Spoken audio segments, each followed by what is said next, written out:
So, ayan, lunchtime na. Samahan niyo ako hanggang dulo dahil igugulat prank natin si Ate Angel. Walang tao prank. Kunyari, umalis ako, munta ako sa Kalamba. Tapos uwi siya dito mag-isa. Yun ang alam niya. Pero alam ko kasama niya yung classmate niya ngayon kasi may groupings. So, ang gagawin ko, bali magugulat ko, pati sila mga classmate niya. So, kunyari walang tao dito, isasara ko muna yung buong bahay. Tapos, i-chat ko siya na nilagay ko lang sa gilid ng gate yung susi. Pero pag umaalis ako, iniiwanan ko yung susi sa kapitbahay. Pero this time, para di na tayo makaabala ng kapitbahay, ilalagay na lang natin sa gilid ng gate. So, eto na nga, isasara ko na yung buong bahay. Wait lang. Kasi ilalagay ko yung susi sa may tabi ng gate.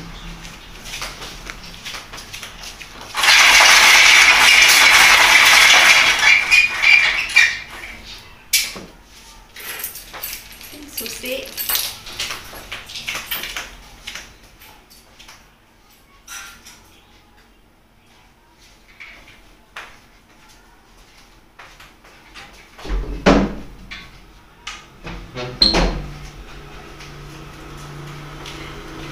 Kasi sasara pa na yung pinto.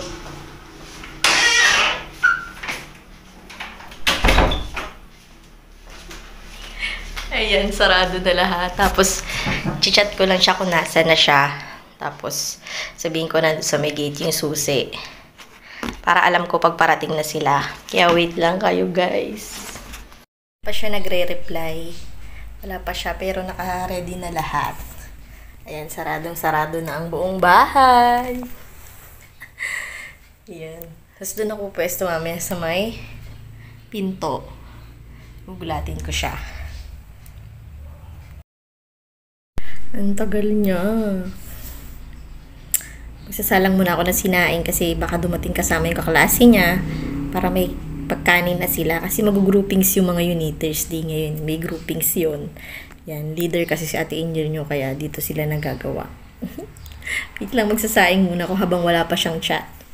Tapos na akong magsaing. Tapos parang andyan na sila. Tapos na-receive niya na rin yung chat ko na sina niya. Nag-heart na siya. Wait lang, set up ko na yung camera. Sila.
Lubayan, hindi ko naman naging